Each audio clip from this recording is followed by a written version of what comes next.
Welcome, everybody.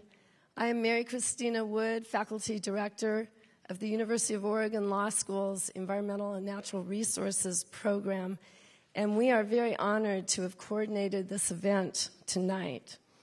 Instead of wishing you all a happy Earth Day, I think I will wish you a momentous Earth Day.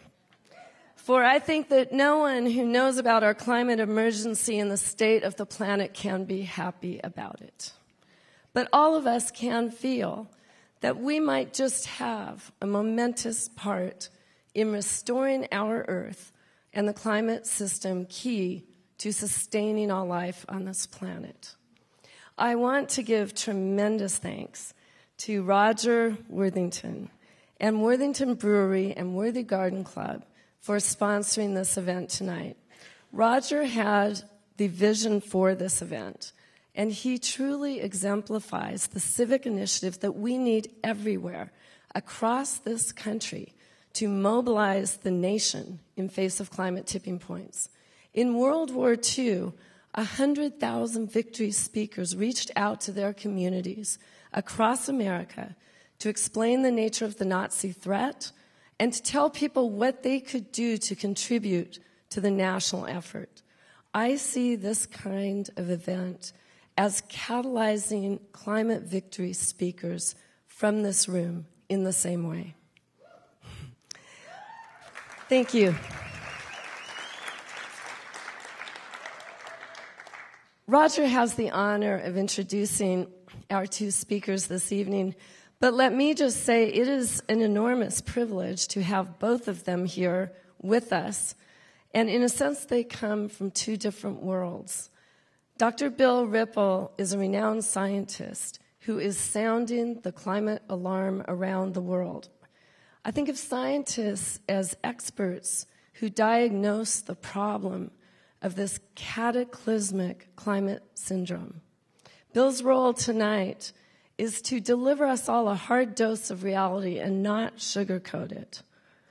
In our law program, we always start with one premise in our discussions. We always say, and I always begin by saying, nature's laws are supreme. Nature's laws are the laws that govern, not our laws. Nature holds that supremacy clause, and nature imposes the actual deadlines and the consequences. It's our job to meet nature on nature's own terms. Bill will translate that for us. And we are likewise so honored to have Representative Peter DeFazio here with us tonight, sharing his time here.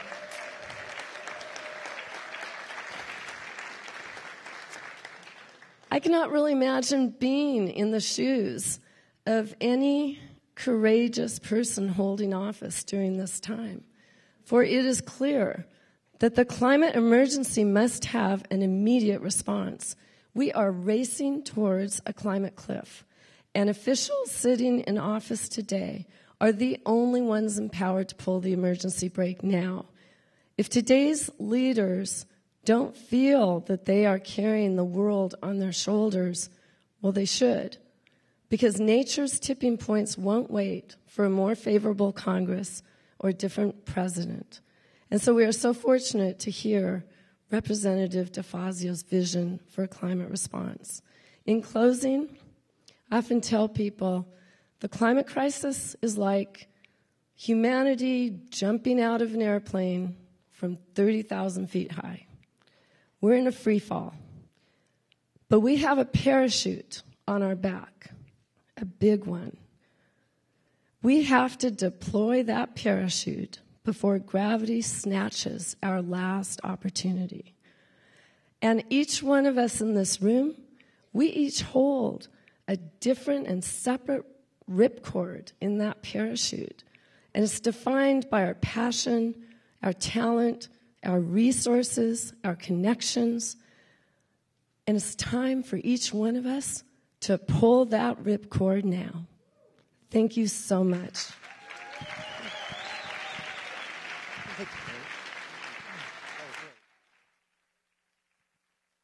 Thank you, Mary. Thank you, Mary. Very, very, very grateful to have that very warm welcome. Welcome to all of you. My name is Roger Worthington. I'm with the Worthy Garden Club and Worthy Brewing. It's so great to see you all out here tonight. This is truly a momentous occasion.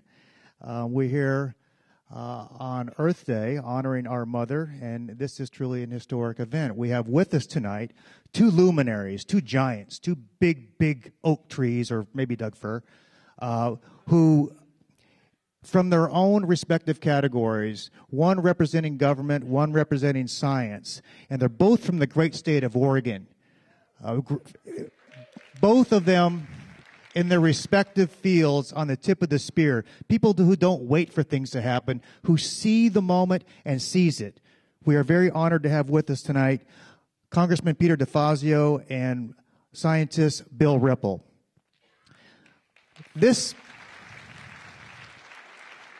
Tonight, this is the format that we learned about in grade school, where good government is supposed to work. On the one hand, you have the scientists positing the questions, gathering the data, synthesizing it, checking their math a couple of times, and then presenting the conclusions. To whom? Well, to our policymakers, who then look at the data, look at the past, look at the present, look at the future, and make wise decisions. This is that format that we dreamed about. Representing science tonight is Dr. Bill Ripple, a distinguished professor of ecology at Oregon State University. He cut his academic teeth studying spotted owls and timber wolves. He, by the way, he's not afraid to call it like it is. He's taking on the big guys. He is not afraid. He is the author of Warning to Humanity Part 2, an article that really shocked the world. It woke him up to what the problems that are going on all around us. From that article, he then went on to found the Alliance of World Scientists, a union of thousands of scientists worldwide who are basically speaking for the trees. Representing government tonight is Congressman Peter DeFazio, as we know, a giant here, not only in Oregon, but in Washington, D.C. He's been serving the 4th District since 1987. He is now the chairman of the Transportation and Infrastructure Committee. He's also, by the way, a co-sponsor of the Green New Deal. And a lot of us think, well, he's a Democrat. Many of us may presume that a Democrat's going to sponsor or co-sponsor or support the Green New Deal. That's not true. There's a lot of Democrats who still haven't even signed on. In fact, we have less than 100 members of the Democratic Party in Congress who have signed on to the Green New Deal. Also, he is a co-sponsor, and this is huge, of the Small Brewers Caucus. So hey, right now, that's my guy right there, Congressman Peter DeFazio. He's got a good sensory evaluation about him, too. He's got pretty good glands. So Congressman DeFazio, when I think of him, I think about his smile, I think about his charm, I think about a man who keeps his head when the naysayers, the gnashing naysayers all about him are losing theirs. This is a man we want in Washington, D.C. This is a man we want representing the great state of Oregon. Now, speaking of beer, by the way, all the proceeds from sales tonight of beer will go to fund the Alliance of World Scientists, who, by the way, will not go gently into the night. They will continue to publish. They will continue to orate. They will continue to produce documentaries. They will not stop until somebody listens. And I think we're seeing a good glimpse of that tonight right here on the University of Oregon campus. So here's how the program is going to work tonight. Dr. Ripple will speak, and there will be a 10-minute intermission. At the conclusion of that, Congressman DeFazio will follow, and he'll speak. After that, we'll have a question and answer period. We'll line up right here with your questions, and I don't need to say it. We'll be very respectful, very kind. We all love freedom of speech, but we know even freedom of speech has its limits. So it's truly an honor tonight before you all to present the author of one of the most talked about scientific articles in the history of the world. An article that has been endorsed by over 21,000 scientists worldwide. A man who continues to research and write and study and even produce films, whose article, Warning to Humanity, compelled my little company, Worthy Brewing, to change its mantra to Earth First, Beer Second.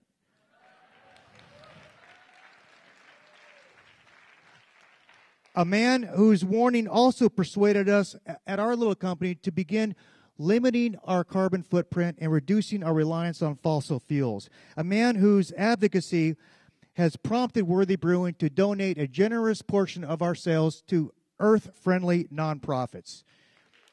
Thank you.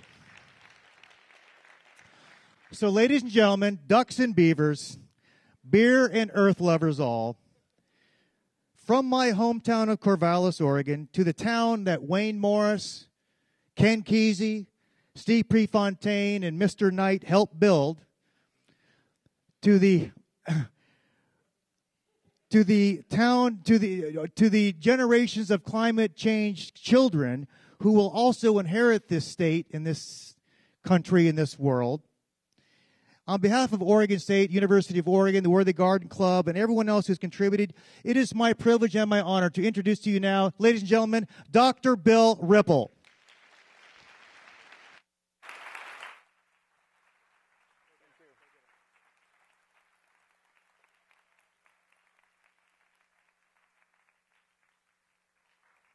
Wow, what a start. Can you hear me? Is my mic on? How about now? I got a green light here. Okay. Is that better? All right.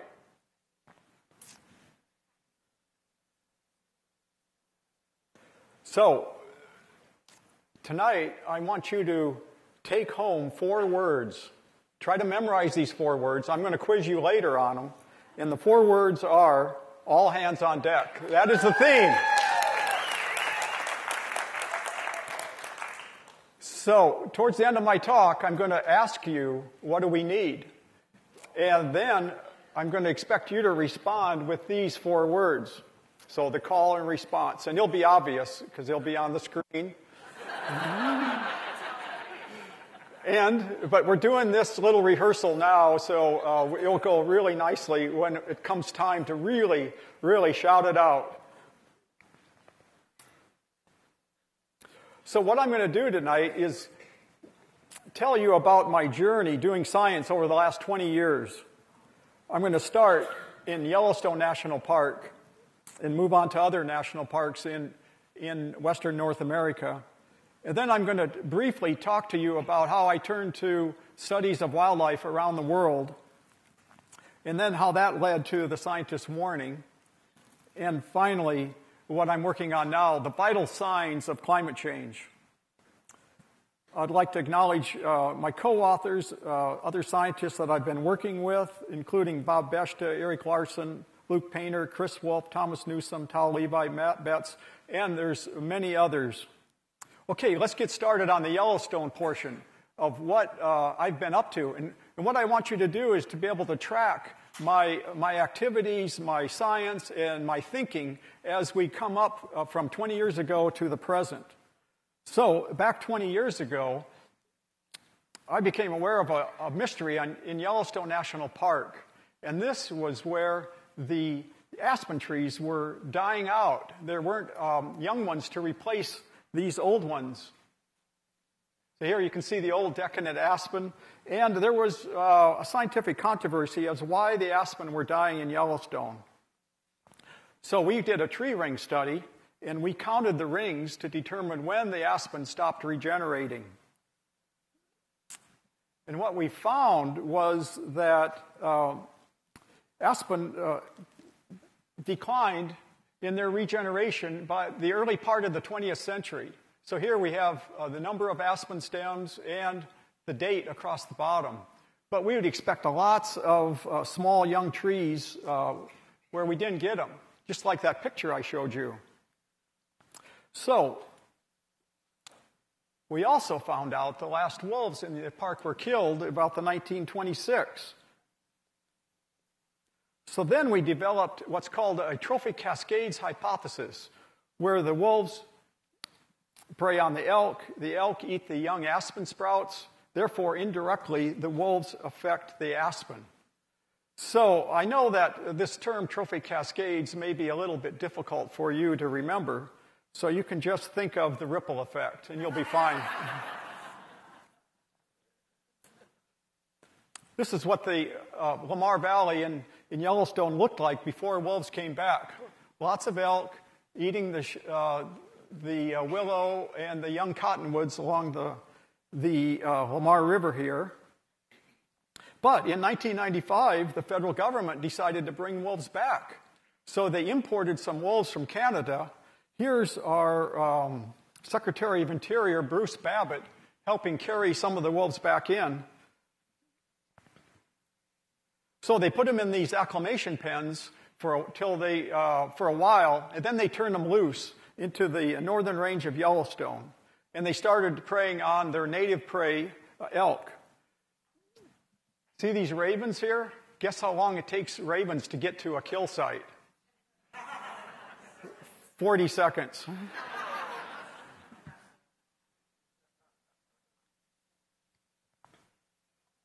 Here's my Grand Hotel in Yellowstone. But one thing you have to watch out for, you have to duck when you walk in, because this thing was built in the late 1800s. So now the question is, are the aspen and willow and cottonwood going to recover after wolves come back into the park? Well, you can be the judge. Take a look here, 1997 on the top photo of Soda Butte Creek, and 2001. Here you can see the willows starting to emerge taller. Now let's jump to 2010 on the bottom slide. See the difference? 2001, 2010. And what's it look like today? 2018.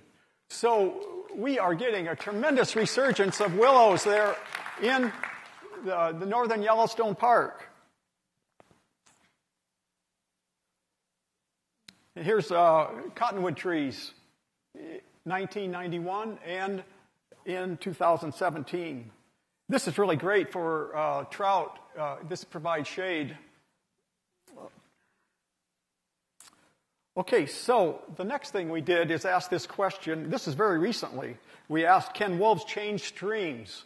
Now that might be a reach for some of you, but back in 2004, here I am standing, and the willows are growing taller, but the stream banks are still eroding. So we started a hydrologic study, Bob Beshta and I, and this is what it looks like in 2017. So the stream banks are becoming stabilized by the plants. The plants trap sediment in building this new insert floodplain. Here you can see arrows to the same conifer tree. That tree there is the same one as there. Now, what's really, really amazing that wolves can change streams is the resiliency of nature. If you just give nature a chance, it can do it. So all we did is reintroduce wolves, and then we get this kind of response. Here we can see Dr. Beshta standing in the aspen grove here. These big aspen regenerated and originate back in when wolves were present in the late 1800s. And then there's this massive gap in size classes, and now we have the young aspen. So that's the missing aspen were during the wolf absence. So wolves are good for beaver because the beaver eat the new willow growth along the streams and build dams and change the entire riparian ecosystem. So these beaver are known as ecological engineers. The wolves are good for grizzly bears. They have carrion on the ground for their scavenging. So are we jumping for joy? Well, not so fast. We need a few scientific caveats. The aspen, cottonwood, and willow are recovering in some, but not all places of the park. So ecological restoration takes a long time. In addition to wolves, grizzly bears and cougars are playing a part in the predation effects. And large predators can be difficult to live with outside of parks, and they're not appropriate everywhere. Okay, so this work with the wolves in Yellowstone got us to ask the question, is this like a unique thing? Is Yellowstone alone? Or could this be happening in other places in western North America? So then we traveled around to these national parks, and I'm going to show a couple slides on each of them. First, over at Wind Cave, large predators were taken out in the late 1800s due to the gold rush and the settlement of the Black Hills. Anybody know who this person might be? You're right, that's General Custer. He said he was going to the Black Hills to do resource surveys, but really he was looking for gold, and he was trying to run for president, which was not successful, as you know. But he was so proud of the grizzly bear he killed in western, which is now South Dakota. But this is what Wind Cave National Park looks like. Large ungulates, large trees, but a lack of large carnivores and small trees. These are the cottonwoods there. Let's go up to Jasper National Park. If you haven't been there, I highly recommend this as a vacation spot. It is just gorgeous. Here, we studied wolves, elk, and aspen. So we hiked into the very northern part of Jasper National Park. Here's Bob Beshta and I, and the Park Service let us use this cabin. And a view from the cabin is our study area. And here's the aspen trees we were studying there. There was no refrigerator in the cabin because it was very primitive, so we just lowered our food in a bucket down into a hole below the kitchen floor. Okay, let's look at one of the aspen stands we studied. See the big aspen and then nothing in the small ones? Well, that's kind of like what Yellowstone looked like. We have the same missing size classes. Why would that be up in the far wilderness of Jasper National Park? Well, it so happens that wolves in Canada were killed off in the middle part of the 20th century because there was a rabies scare. So we think that because of that rabies scare and because the government started killing wolves, that there were a lack of aspen tree regeneration here. And we did tree ring studies here to confirm that. So there's the same missing age classes. So the night before we left Jasper Cabin, it rained that night. And the next morning, I was walking along this muddy trail, and I saw these wolf prints. And I saw that the wolf was following a lone deer. So there were a set of deer prints and wolf prints, and this is going on for several hours, right up the trail. And by the time we got back to the trailhead, I saw an outfitter coming on a horse in back of us, and I said, "Well, did you see that lone wolf set of wolf tracks?" He said, "Oh yeah." "And did you see the deer track?" "Yes." And he said, "I also saw your tracks." And I said, "Okay." But he said, "What you might want to know is, in back of your tracks were a set of grizzly tracks."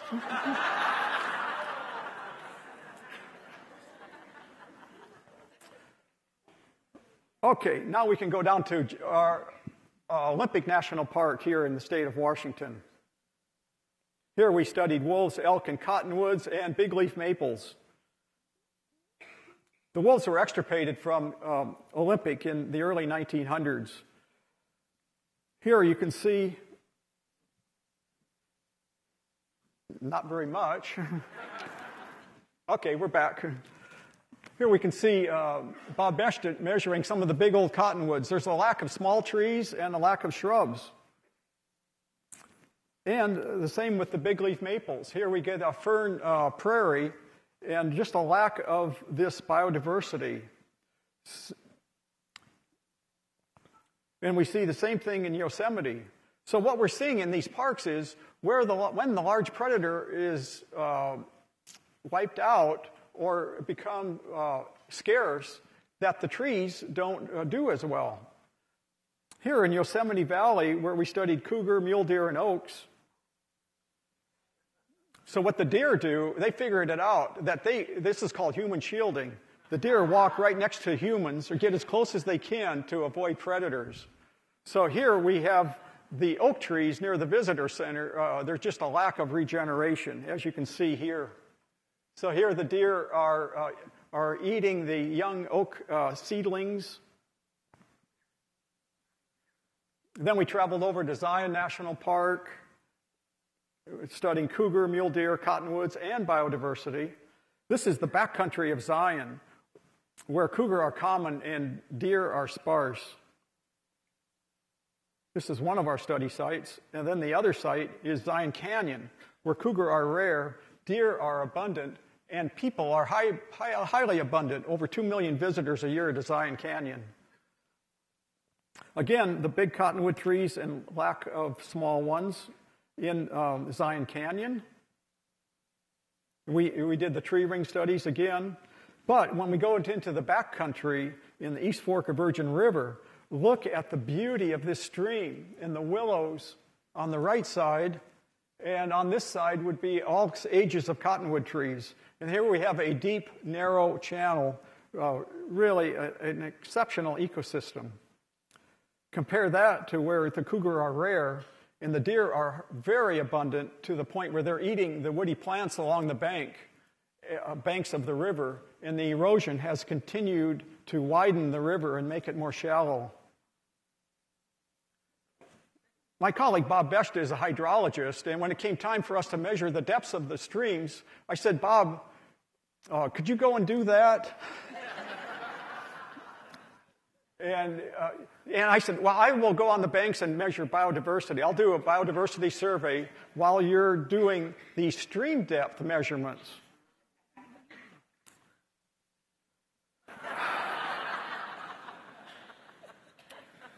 Okay, eventually I did get around to doing the biodiversity survey, and I tallied up wildflowers, amphibians, lizards, butterflies in the cougar common area versus the cougar rare area.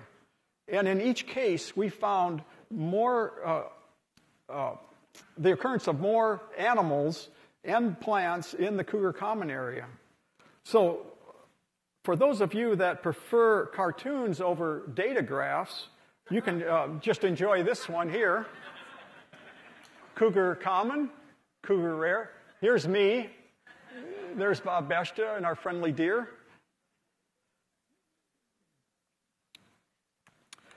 So that's the point where I started wondering about wildlife around the world. And we started looking at sea otters and lions and dingoes, in addition to the pumas and the gray wolves. We also looked at leopards and Eurasian lynx. And we looked at all of the major large carnivores, and we found 60% of them were threatened with extinction. So you can look on this list, and each one of these species, whether it's a bear or a canid or a felid or an otter, these are all threatened according to the international, the IUCN, International Union for the Conservation of Nature. So then I asked, well, if the large carnivores are threatened, how are their prey doing, the large herbivores?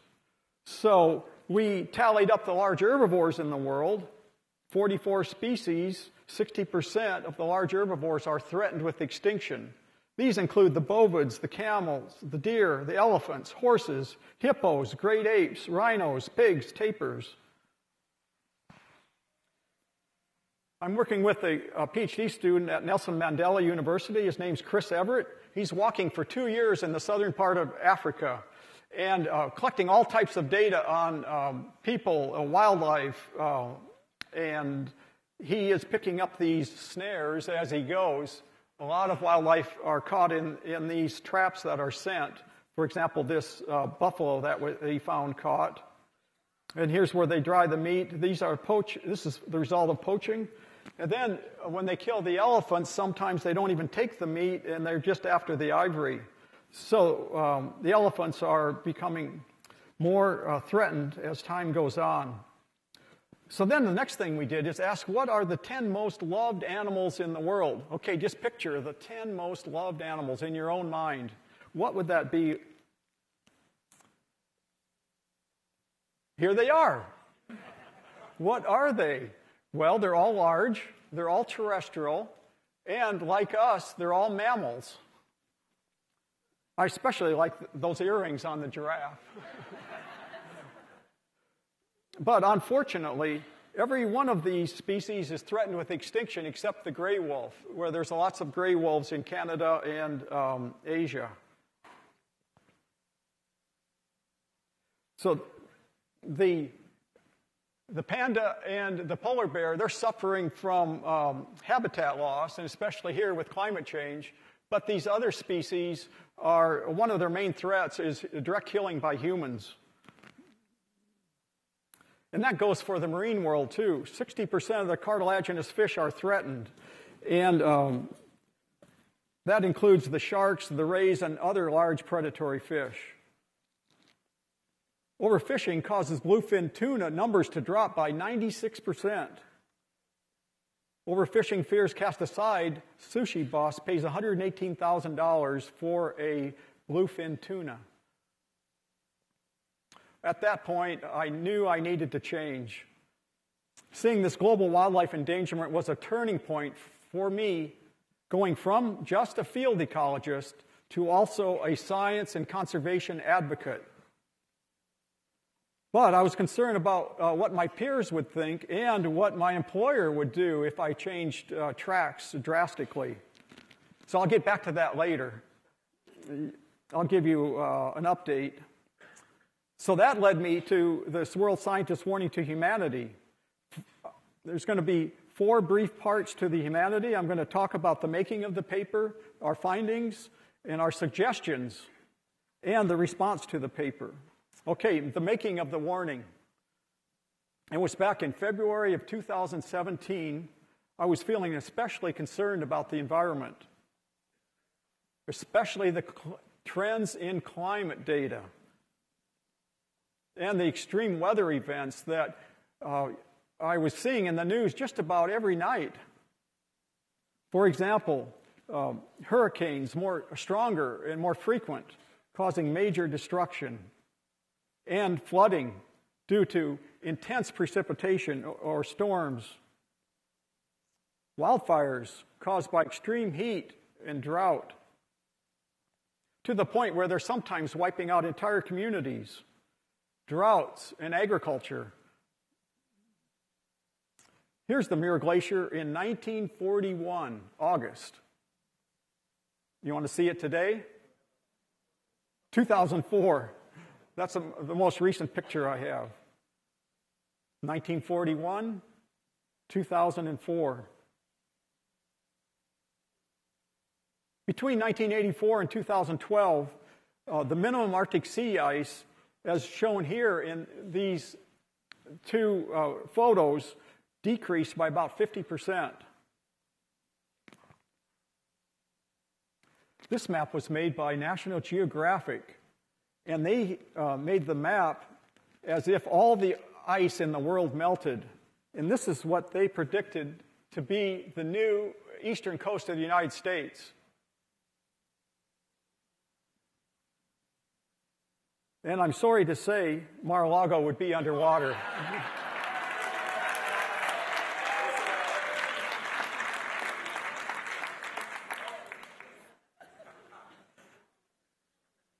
Well, here's a close-up view of Mar-a-Lago, and it's only a couple of feet above sea level.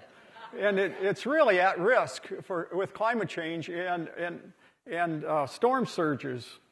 So my proposal to Mr. Trump is, to the border wall, we say no. But you do not need a wall, but you do need a wall at Mar-a-Lago. Okay, now moving on.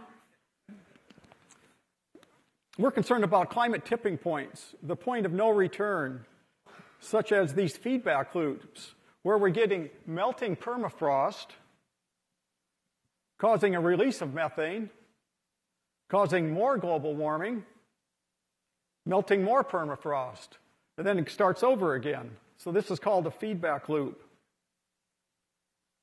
More and more scientists are saying climate change is a planetary emergency. The fate of all humanity is at risk. Earth may support few, if any, humans in the future.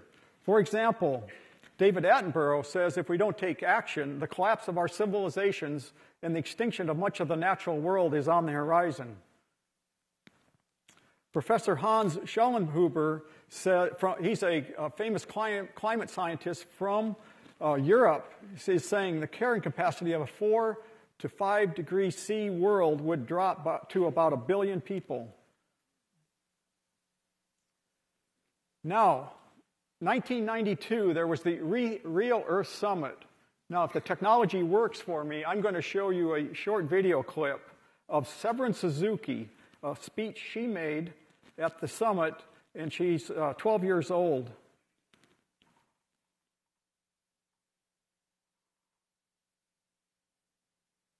We don't have sound.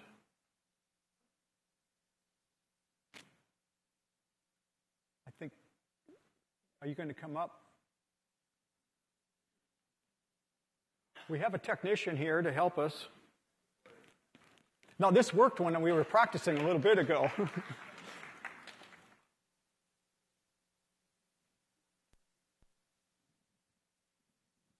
Try it again.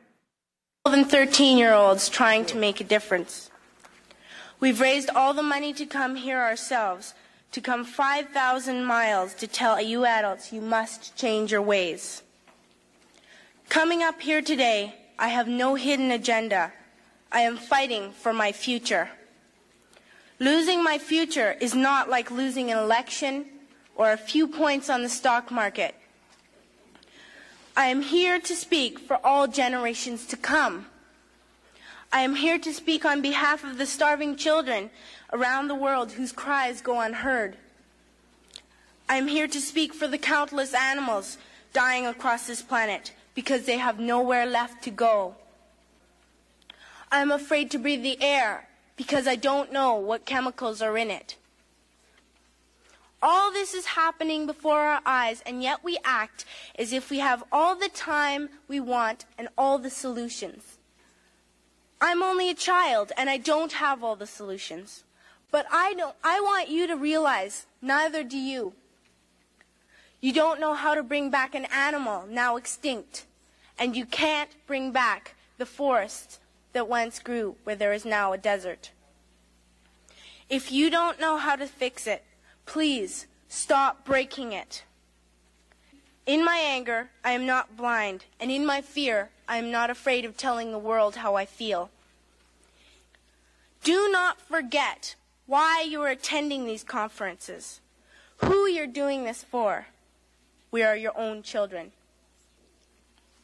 You are deciding what kind of a world we are growing up in. Parents should be able to comfort their children by saying, everything's going to be all right.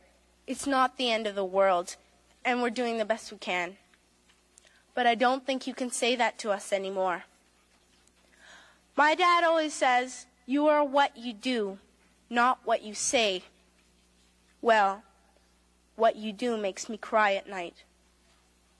You grown-ups say you love us, but I challenge you, please, make your actions reflect your words. Thank you.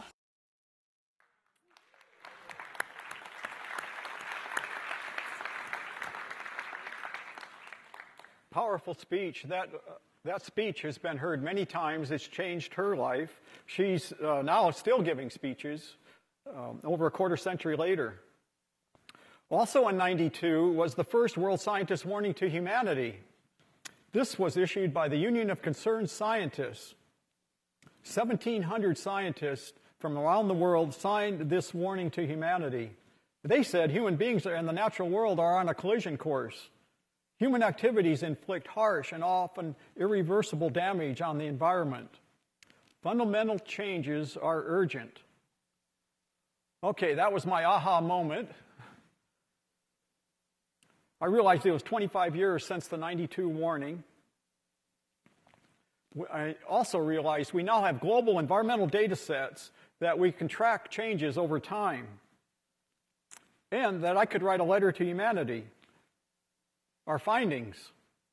Well, the good news is when we plotted the emission of ozone-depleting chemicals, they have gone down by 68% since 1992. So this gives us the idea that when we set our minds to it, we can have positive results. Okay, freshwater resources per capita decreased by 26% since 92.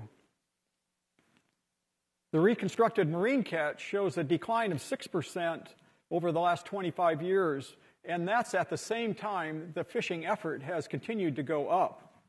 So we're beyond peak fisheries. Number of dead zones have increased by 75% since 1992. And one of the big culprits in dead zones is the nitrogen fertilizer that's on the crops that runs off into the creeks, into the big rivers, and then into the ocean. So these coastal areas are being affected by these dead zones, and a lot of it's coming from the agricultural runoff. Total forest area decreased by 2.8% in the last quarter century, and that's equivalent to about 129 million hectares, about the size of the country of South Africa. The abundance of vertebrate wildlife decreased by 29%. Carbon dioxide emissions increased by 62% since 1992. And in parallel with the CO2 emissions is this graph showing the same trend for global surface temperature change. Number of humans on planet Earth increased by 35% since 92. We're up to about 7.6 billion now, and the number of ruminant livestock increased by 20%. Ruminants are mostly cattle, goats, and sheep. Here's the human population graph for the last couple of thousand years. Here's 1 AD over here with 250 million people, gradually increasing to 1 billion in the year 1800. And then as part of the Industrial Revolution, it just skyrocketed after that, going up to over 7 billion now and on its way to 8, 9 billion at least. The article was published in November of 2017. Okay, here's our suggestions. I'm just going to briefly touch on our topics, and you can read the paper if you want to get into the suggestions to humanity. So we had sets of recommendations, and one of the sets was all about preserving nature, protecting and restoring ecosystems. And by the way, this is really a good way to store and sequester carbon when you protect natural ecosystems, especially the kind we have here in Oregon.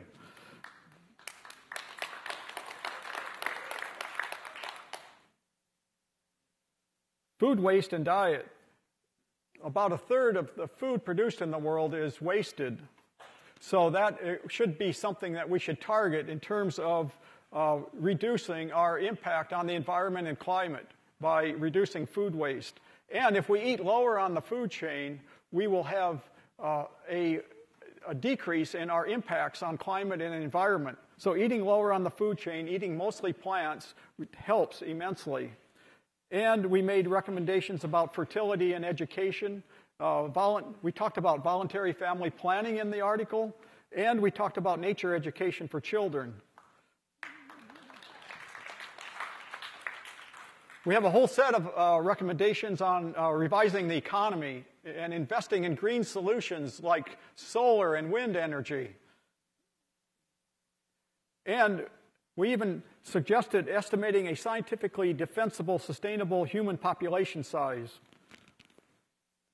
So what we were saying was that we are destroying the earth. But what the politicians told us in response, could you kindly rephrase that in equivocal, inaccurate, vague, self-serving, roundabout terms that we can all understand? Response to the paper. I sent the paper to 40 scientists, and we sent out one tweet. Within 48 hours, 1,200 scientists signed the letter. And over 15,000 scientists ended up signing before we published from 184 different countries. 258 scientists are from Oregon.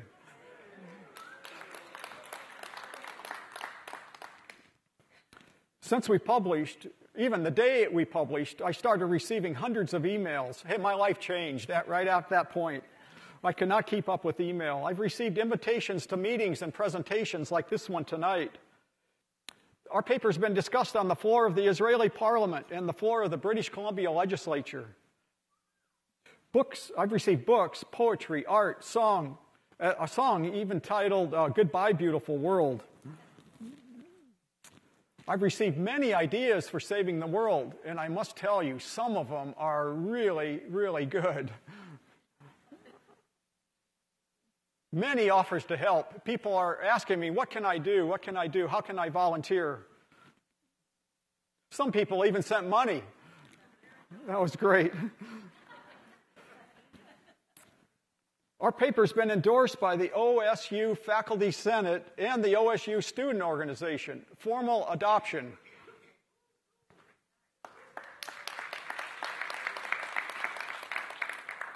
There's now a scientist warning book in the works by environmental author Nick Howling.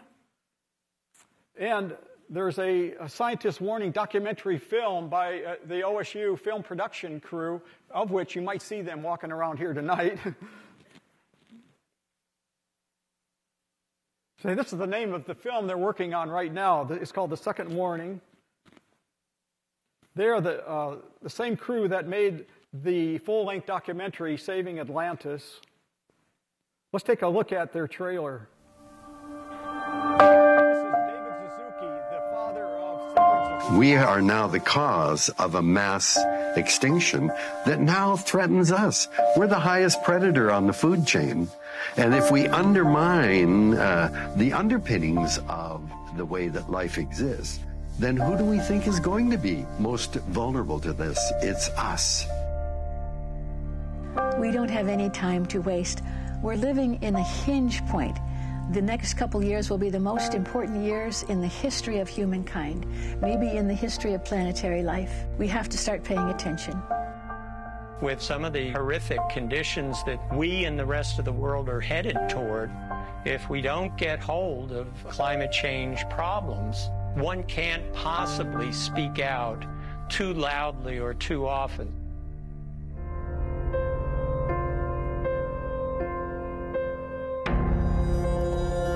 In 1998, I became aware of a mystery around the aspen trees. What we found is that the aspen trees stopped regenerating.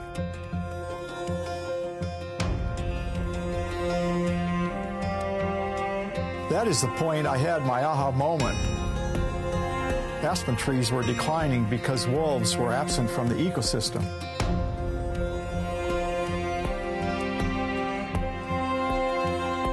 I started wondering about the rest of the world and how the large predators are faring.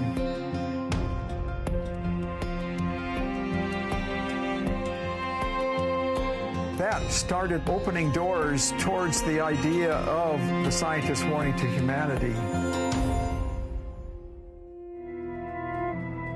I sent the paper to 40 scientists that I know.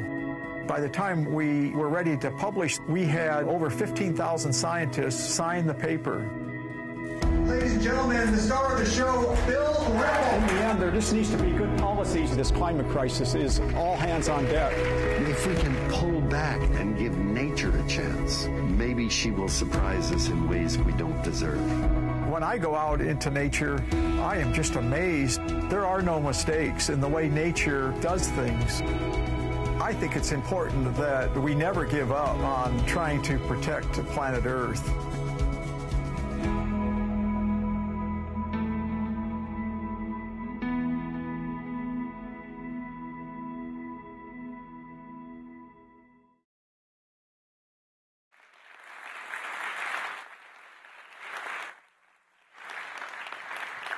Thank you. There is a crowdsourcing funding going on, and you can go to secondwarning.org if you want to find out more.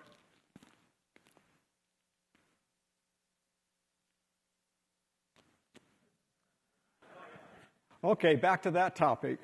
So, first of all, having now 21,000 scientists sign our paper, I don't think I need to worry about my colleagues quite as much. But I was concerned about my employer because of this conservation advocacy. But my department head and my dean nominated me for an award, and they ended up giving me the Outstanding Scholarship on the Scientist Warning. So OSU has got some complete support.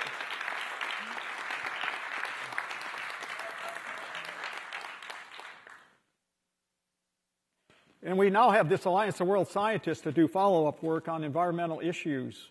And there's about 15,000 signed up right now. There's a new grassroots organization. It's secondwarning.org. So this is where non-scientists and organizations can endorse the warning paper, and they have teleconference meetings periodically. So you can get involved in that if you wish. So now getting more to this last year, I'm continuing to be concerned about the state of climate change. This is an image of Paradise, California, last fall. There's the water in the foreground, and you can see the reflection of the flames and the lights of the town of Paradise.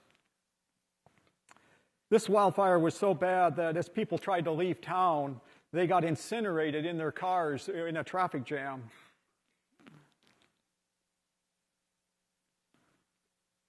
This photo was taken April 10th of this year.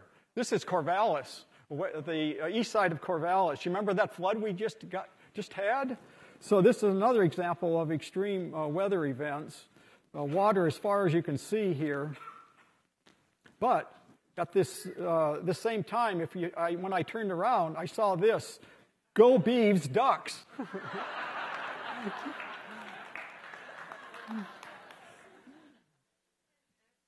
Speaking of that, some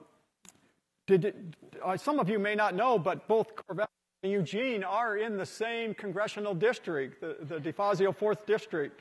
So that's kind of fun.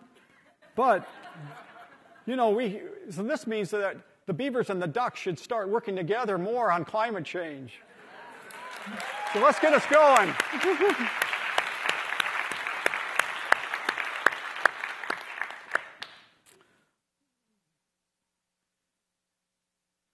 Okay, so our new project now is Vital Signs of Climate Change. Temperature alone is not enough to grasp the enormity of climate change. So if I'm walking around and here 1.5 degrees, 2 degrees, it doesn't sound too bad. I can really handle a couple of degrees. But what we're saying is, if we have some simple graphs that show the magnitude of this problem, it may help, especially policymakers. So we're making 29 simple graphs. Half of them are human activities, the other half are climatic impacts. For example, let me show you just a couple of the graphs we're making. This one shows fossil fuel consumption. Oil on top, and then coal, and then natural gas in these top lines. This is the last 40 years of consumption. So then we have solar and wind down here on the bottom, and this is increasing rapidly, but it's still 32 times smaller than fossil fuel consumption. So we have a long way to go, even though solar and wind is increasing. Another example of a climatic impact graph that we're making, extreme weather events over the last 40 years. These are increasing to the point now worldwide we're having over 700 extreme events every year. And then this translates into dollars. This shows the increase in the cost of those extreme weather events. And this one, the most recent one here, is at over $300 billion. And at the same time, American spends billions of dollars on fossil fuel subsidies.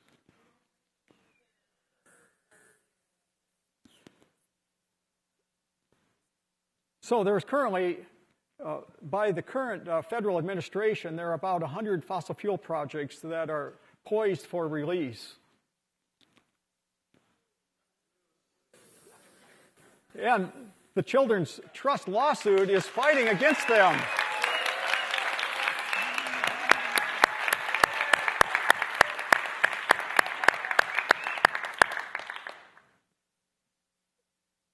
So on June 4th, at the Pioneer Courthouse, at the Ninth Circuit, the Children's Trust is going to be arguing a couple of different things. One, can the case proceed? And two, an emergency motion for the injunction of 100 fossil fuel projects.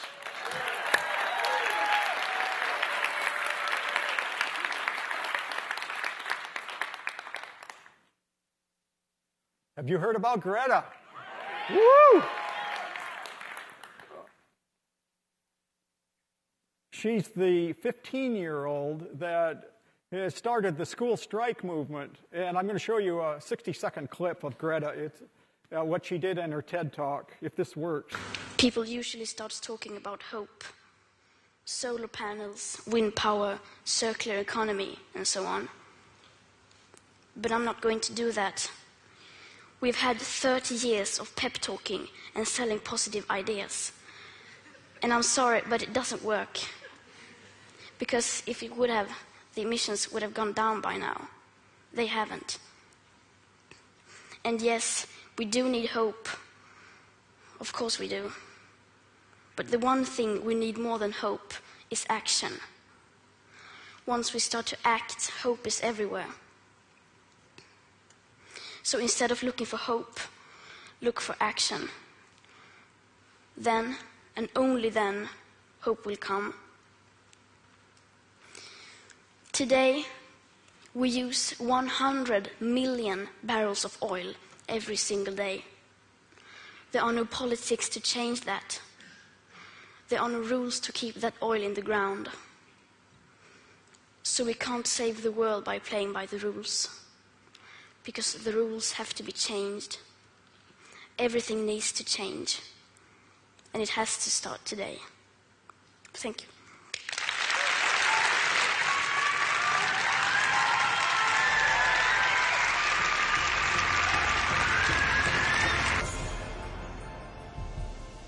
Oh, Greta.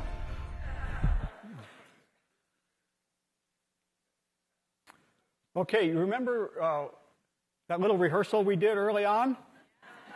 So, what do we need? Well, that was pretty good, but I think we can do better. What do we need? What do we need? Okay, I got it. Well, let me give you some of the positive things that are happening. We're seeing resolutions like the Green New Deal.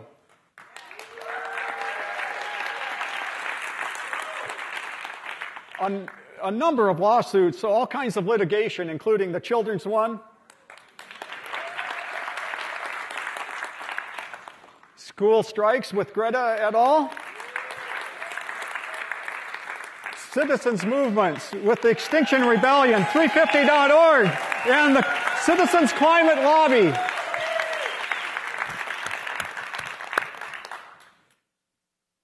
People's March on Washington, D.C., 2017. One of the best natural climate solutions in Oregon is to preserve mature on-log forests.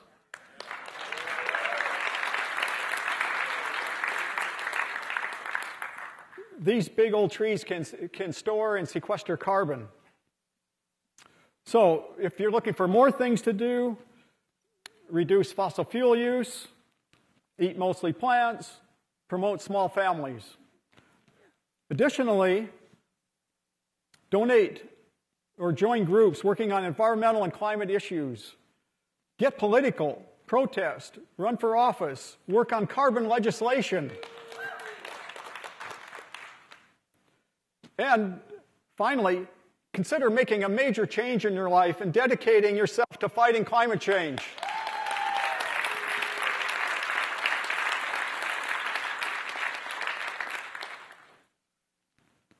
Together, we can overcome these environmental and climate challenges.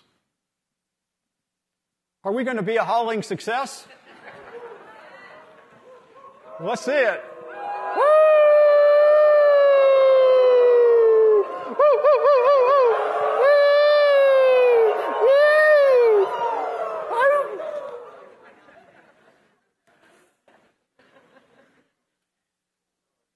think about the words of 12-year-old Severin Suzuki a quarter century ago, and then how similar the words are of 15-year-old Greta.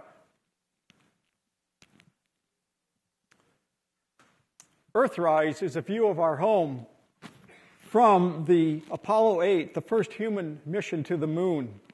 This photograph has been inspirational to hundreds of millions of people since it was taken over the years, and it is a huge inspiration environmentally for people on planet Earth.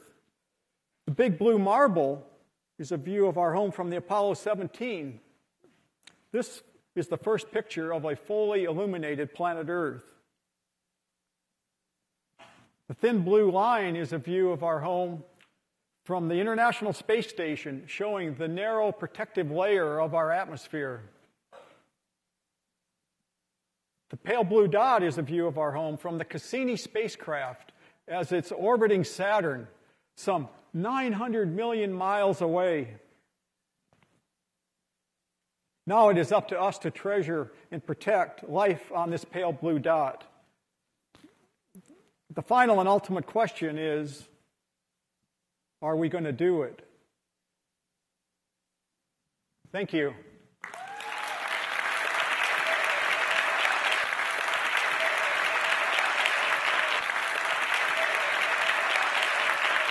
All right, welcome back. Welcome back, fellow Earthlings. Hope you had a good intermission. We're going to give a few seconds for the stragglers to come on in. Hope you're enjoying yourself tonight. Pretty good stuff, pretty tough stuff. Well, it is truly my honor and privilege to now introduce to you the representative of the 4th District who served since 1987. We all know him and love and respect him. Truly a giant.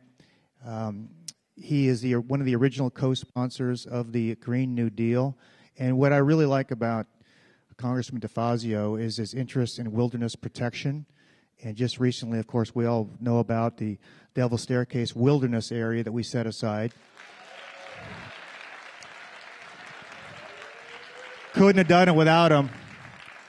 And that's old growth timber. And when you heard about sequestration and the importance of letting Mother Earth cleanse our sins, if you will, that's beautiful. And he's also responsible for preserving 100,000 acres near the North Umpqua, what we call the Steelhead Sanctuary. So we appreciate and respect what you're doing for all Oregonians as well as all Earthlings, Congressman DeFazio. So ladies and gentlemen, it is now my pleasure to introduce to you your Congressman, Peter DeFazio.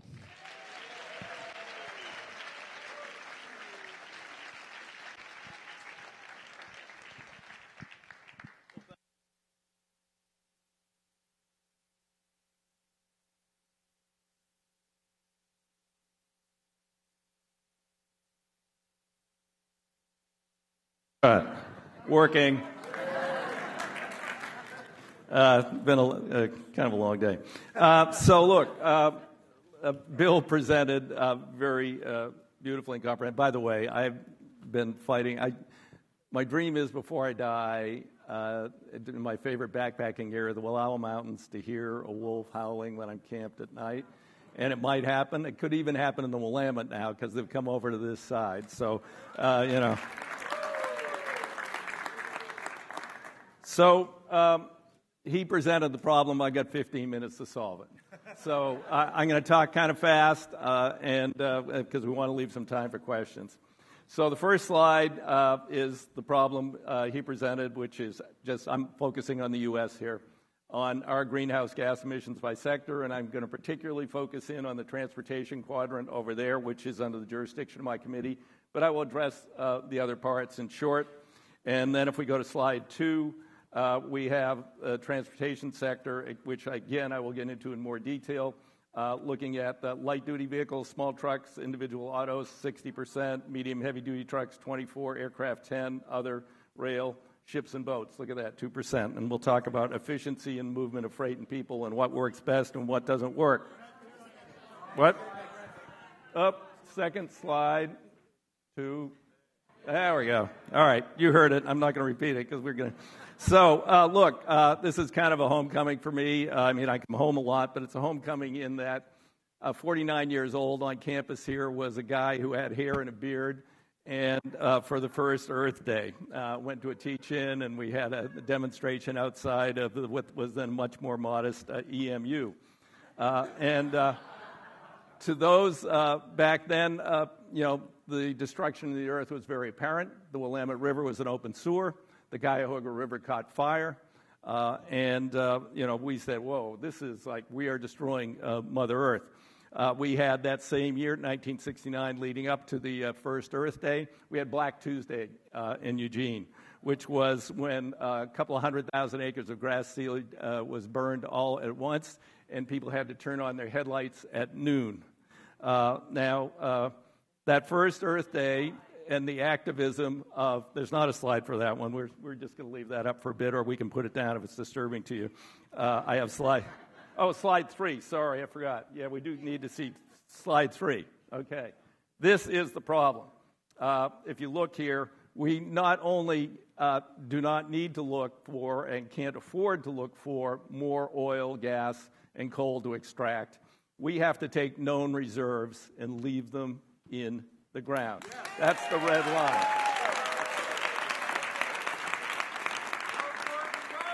You can see the red line right across there. And if we keep it 1.5 degrees centigrade, we have a 50% chance. That's not really good of avoiding the worst impacts of climate change. But you can see what happens if we go to 2, and there's the problems on the left. So we actually made some major progress early in that decade. After the first Earth Day, we had the Clean Water Act, 1972. We had the Endangered Species Act, 73. Before that, we had the Environmental Protection Agency, 70. And then we had the Clean Air Act, 1970. So, and that time, for my generation, those of you who are old enough to remember, our existential threat wasn't climate change, it was nuclear war.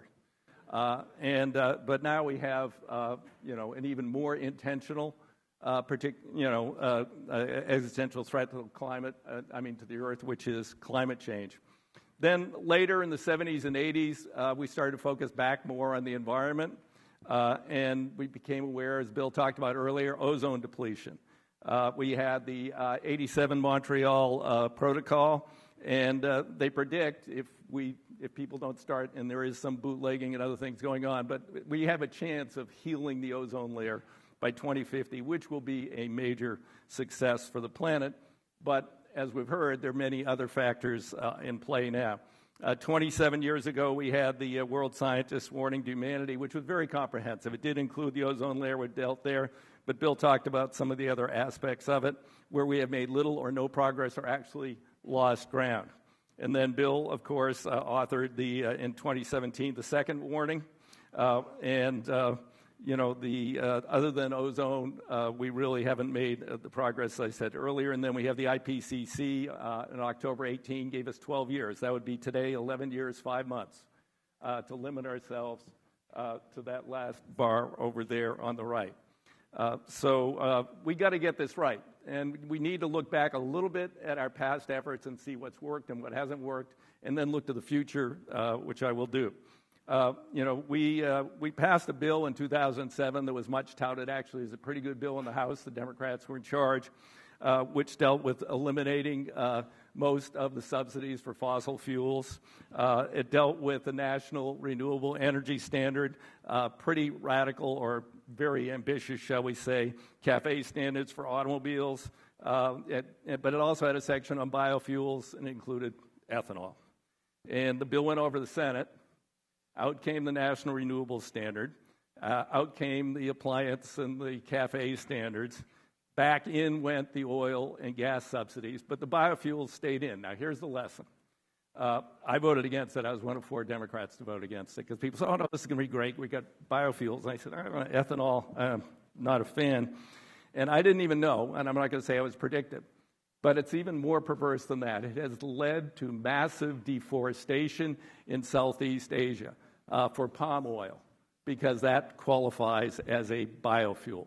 So the unintended effects of well-intentioned legislation that we don't fully understand. We have to think these things through carefully before we adopt them and really consult with people and say, wait a minute, and there were a few people that said, wait a minute, I'm not so sure about that. And they were worried about that, but very few, and they weren't heard. Then our second major effort in that brief period in the majority was a cap-and-trade bill. And I was one of, I think, 2 Democrats, or maybe the only one to vote against it. And I said, wait a minute. It did 2 things that were absolutely detrimental. The Supreme Court had ruled that CO2 was a pollutant, which allowed the EPA, without legislation, to regulate CO2. Good. But the Markey bill, actually cap and trade, would have repealed and said, no, CO2 is not a pollutant and you can't regulate it. But instead would have gone to a market-based system, cap and trade. The trade part is what I don't like. We didn't clean up the rivers by capping and trading with polluters. We cleaned up the rivers by saying cap, regulate, reduce, fine. It's predictable, and we know the results we're going to get. But in the cap and trade, Wall Street was salivating over this. They thought, this is going to be better than sliced and diced mortgages. We are going to control the energy economy of the United States of America. And the Europeans adopted a cap and trade. And here's another yet perverse thing that happened. They thought it through a little better than we did, but they still had this trading system set up. And there's something called HFC 22, which is a bad fluorocarbon, but not as bad as the former ones, and it's compliant, I think, till 2020 something. So the Chinese started producing boatloads of HFC 22, which has a horrible off gas, which is HFC 23. It's way worse than methane or anything else you can imagine. And normally in the production of HFC 22, you burn the other stuff because it's so bad. Well, no, the Chinese had it piped to another Chinese-owned company, and then that company sold credits for burning HFC 23, which cost them 15 cents a ton, and they sold them to, guess who? J.P. Morgan Chase, Goldman Sachs, Citibank, Deutsche Bank, and a bunch of major oil companies for $15 a ton. 20 cents, $15 a ton. And the Chinese government's not too dumb, so they taxed them at 65%, and they both got rich on it. But we didn't deal with climate change. So we have to approach these things carefully. In California, there's a pretty successful now. It's granted their cap and trade has actually reduced overall emissions. Unfortunately, again, not totally thought through, because in the most poor urbanized areas around Richmond, the oil refineries and other areas, pollution is actually up. Overall, it's down. So 52% of the industry in California is polluting more now than before cap and trade, and the offsets are far, far away from those disadvantaged communities. So you've got to get this stuff right. I'm not an expert on what Oregon's doing. I hope they've thought all this stuff through with their cap and trade. Now, President Obama was crippled after we lost the Congress, and so he could only deal with administrative rules, but he had that Supreme Court ruling. CO2 is a pollutant, so therefore EPA and the government can regulate anything that produces CO2. And he put forward a pretty good plan called the Clean Power Plan. Unfortunately, it was an administrative rule, didn't have force of enforceable long-term statutory standing, and has been substantially undone by the Trump administration, and they're just finishing off the last parts of it. So that's pretty bleak, but here's the hope, okay? We took back the House with the blue wave in November. We have a climate change committee, and I think now we go to slide 4, which I'll find here. And here's the first no-brainer. How about we eliminate subsidies to fossil fuel industry? Bill talked about this. This isn't only a problem in the U.S., although, as you can see, we are the worst offender. And then you go to the U.S. slide, which is number 5, and you see all these things. The intangible drilling cost deduction, I'm not on Ways and Means, whatever that is, costs $2.5 billion a year. It's been around for 100 years. It's permanent. Almost all of these tax breaks are permanent. Those few things we get for renewables, only $1 billion is permanent. $4.6 billion expires next year. So it's time to do away with the fossil fuel subsidies and double down on the renewable subsidies. And we also have to invest in new technologies. We don't know how very well to store, and I'll get into this in a minute, but how to store the wind power and the solar power from when the wind isn't blowing and the sun isn't shining. And we need a heck of a lot of federal investment research there, but there are some very promising things I'll talk about in a minute. We should obviously, and we will pass a bill in Congress, or if we haven't already in the House, I can't remember, but we've talked about it a lot, to say that we must comply by the Paris Accords, and in fact, we should double down on the Paris Accords. They aren't enough. The United States of America under Trump has reversed its position in the World Bank. And the World Bank is again subsidizing fossil fuel production and projects around the world. We should use our vote to say no more World Bank renewables for developing countries. That's the way to go for them. And then we shouldn't allow any more fossil fuel, that is oil, gas, or coal, either on land or in the sea in federally controlled lands. Those areas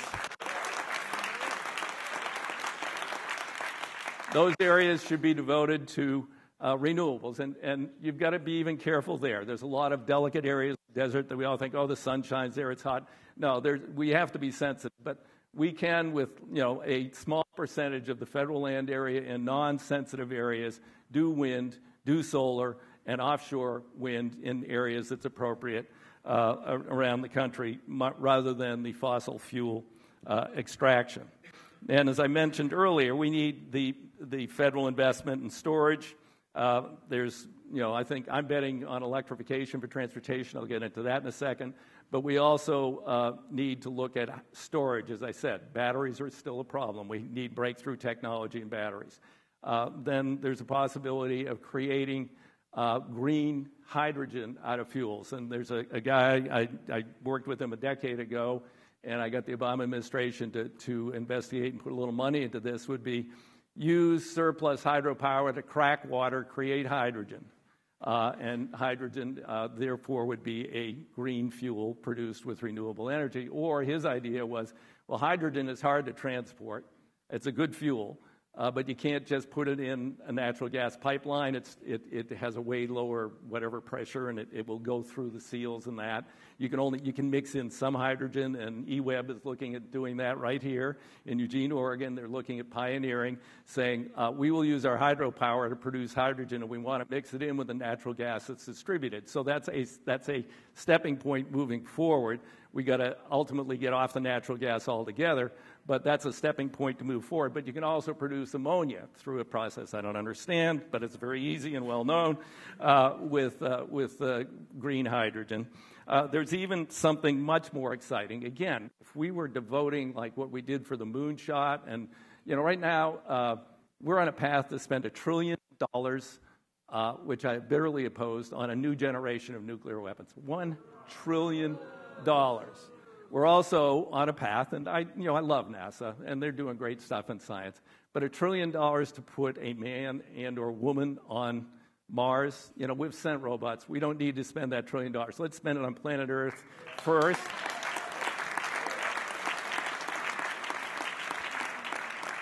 Although I did see The Martian, and maybe we can live there somehow, but not too well.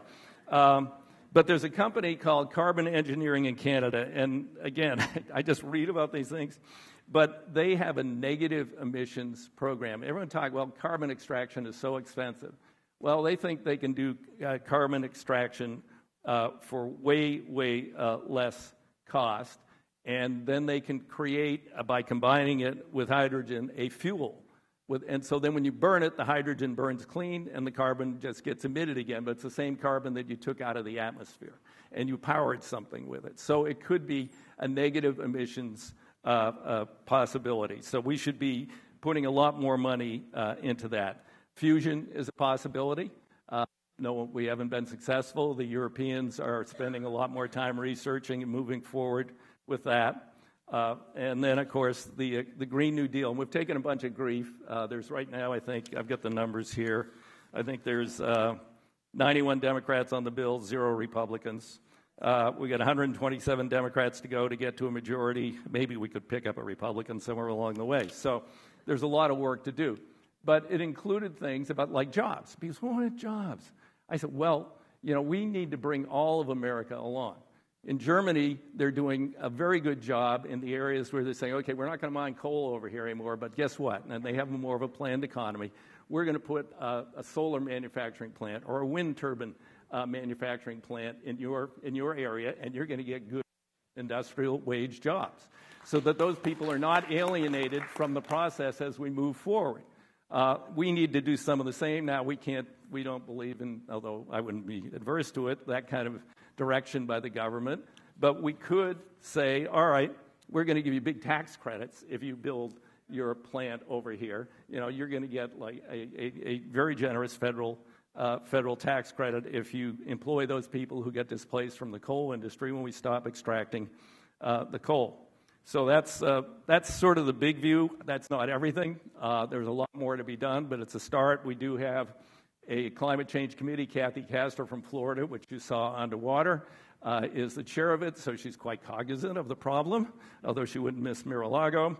And she and I have met, and I've talked to it about it. Like I'm focusing on transportation. If you have any good ideas, give them to me. And I gave her some ideas about what we're looking at. As you saw, transportation is the largest single contributor. Now, I'm talking a lot about rebuilding the existing system, and people say, well, why would you want to do that? I said, well, we're going to rebuild it in a different way. We're going to rebuild it in a way that's resilient. We're going to rebuild it with green materials. We're going to rebuild it with bioswales. We're going to do it in different ways, but we're still going to need that system. Rail capacity is near maximum. Yeah, we can push the railroads maybe to put some more freight on rail, but we're going to still need to transport a lot of stuff by truck. And that's in the future, I hope, will be electric trucks. They might be hydrogen fuel cell trucks, one or the other. I'm going to put in the bill provisions for a national electric backbone for the whole national highway system, the way Dwight David Eisenhower built the system. I'm going to electrify that system. Hydrogen could take care of itself using existing fueling stations potentially, if that is a solution. Californians kind of betting on both. They haven't decided which will work yet. But we still have to rebuild the existing system, the 47,000 bridges that are structurally deficient, the 40% that's failed to the point where you need to rebuild it, and the $100 billion backlog for a state of good repair in existing transit, let alone building out new transit options for people, which we need to do to get them out of congestion, get them out of their cars, and give them a different way to go to work. We wasted 3.1 billion gallons of fuel in congestion last year. We need a new infrastructure, as I said before, which is resilient and permeable. There's concrete, concrete that actually absorbs carbon, and there's also ways to produce concrete with much less carbon emissions in the process. There may be new surfaces we can use. In L.A., Mayor Garcetti, L.A. is just making amazing strides in these areas. I mean, you think of L.A., you think, it is really moving along. This is like really simple. Paint the streets white. The heat island effect. Whoa, okay, why didn't we think of that before? And then intelligent signalization traffic lights. I mean, how many times you sit at a traffic light, no one's coming, and you're like, okay, we're waiting here. That system's already been invented, but we're living with the traffic lights that were invented 100 years ago. We need to get as much throughput as we can with the existing system. We're not going to build a whole bunch more highways around this country, but how can we get more throughput through what we have? I had a great session here today at the U of O with a bunch of students and faculty talking about microtransit. There has been like an explosion no one anticipated in scooters and that within our urban areas. And there's a whole, whole new evolution in urban transit mobility that we need to work on.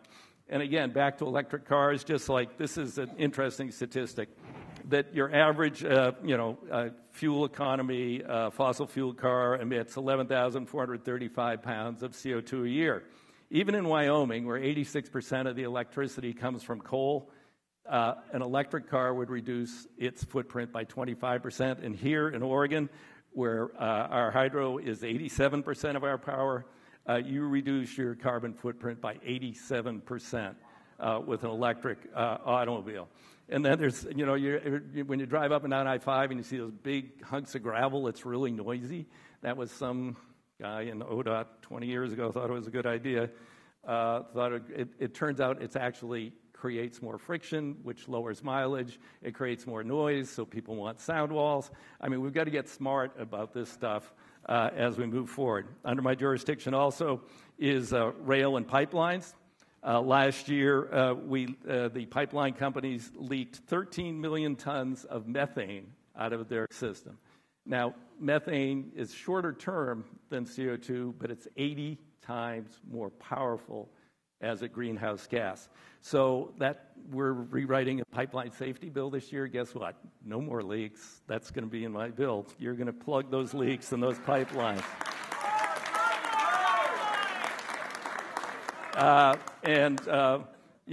The issue of rail, I mean, the efficiency, barge, water is the most efficient way to move freight.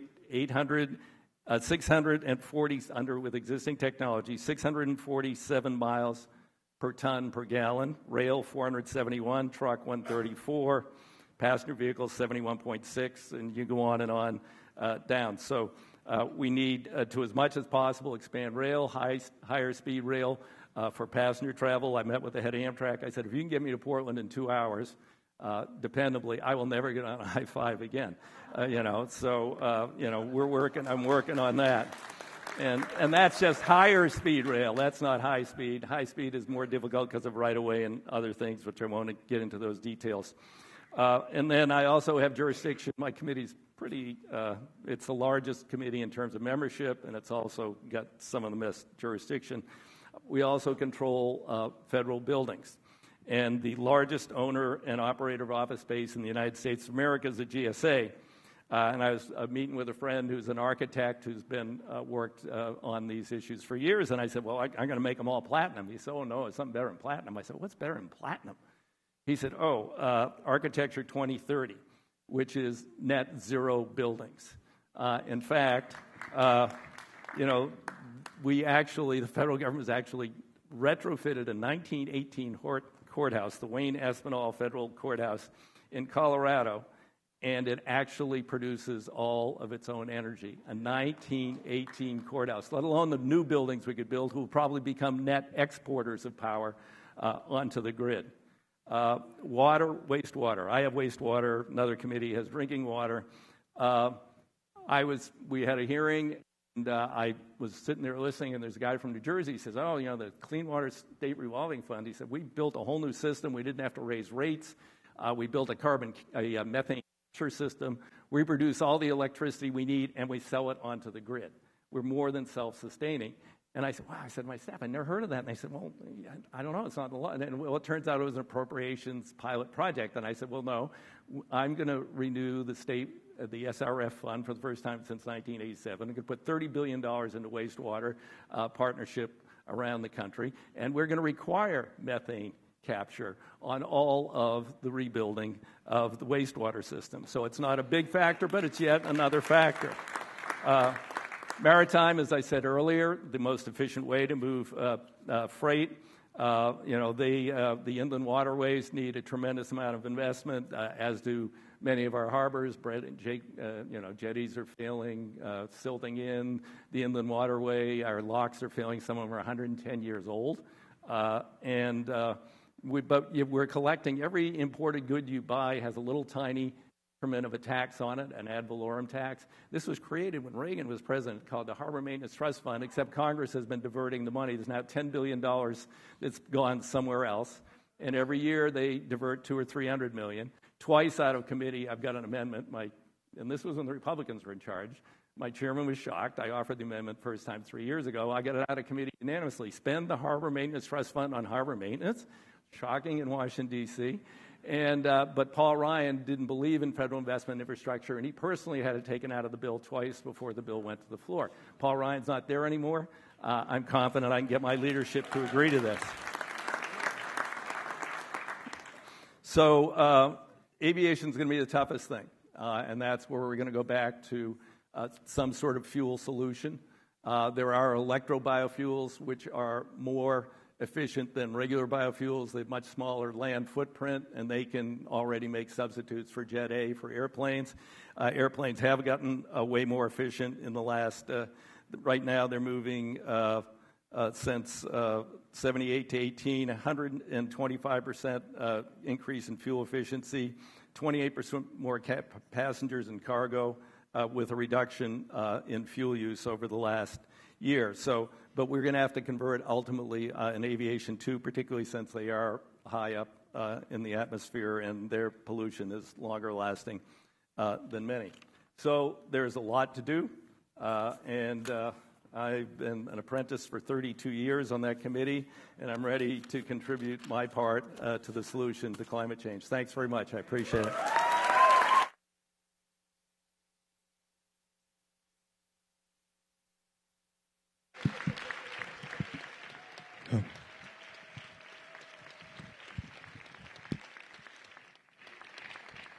All right, we've got a few minutes for some questions.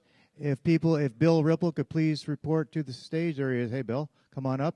If you could, we've got some people I know who want to ask some questions. If you can start lining up behind me.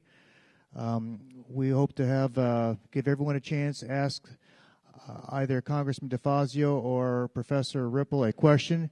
If you could please limit your questions to about 20, 30 seconds. And also, if you can direct your question to either Dr. Ripple or Representative DeFazio, we'd much appreciate that. And we ready to go? We got our people. There's Bill. Get over there. All right, our first question right here. We got right here's good. And you're right here. Okay, so we've got the questions lined up. And why don't you state your name and direct your question to the person you want to direct it to? All right, this is towards Representative DeFazio. My name is Colin Swafford Stevenson, and I'm a member of the Earth Guardians 350 Club at South Eugene High School.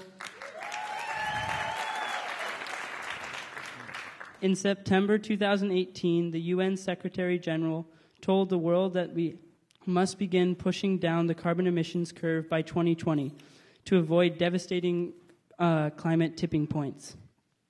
What is your plan specifically regarding decarbonizing transportation in the next year? And what emergency measures are being discussed? Thank you, Colin. Well, I think I sketched out what I want to do in transportation, mostly electrification. We may also accommodate hydrogen fuel cell vehicles if they prove out, and they've already, California already has fueling stations for that. I'm going to attempt to pass a bill that's very ambitious in the House. I got to say, what we're doing is laying down a card for 2020 because the Senate will not take it up. I mean, Mitch McConnell will not take up that bill. But if we sketch out what we would do, we've already sent a lot of good bills over the Senate. They've gone nowhere. Campaign fund reform, a whole bunch of bills. But we're going to say, look, if you didn't have these people in the Senate and that guy in the White House, we would get these things done and we would solve climate change and would take immediate and crisis action. So thank you for your work through 350.org. Thank you. All right, next, state your name, ask your question. Hello, Congressman DeFazio. My name is Lindsay Hutchison, and I'm with the ENR Center. Thank you for being here tonight. Professor Ripple talked about the importance of wilderness areas and carbon sequestration, and while we heard a couple of the projects you have previously worked on, what initiatives are you currently involved in that support wilderness preservation? Well, the public lands bill we just passed is not everything I would like to do in terms of wilderness and preservation.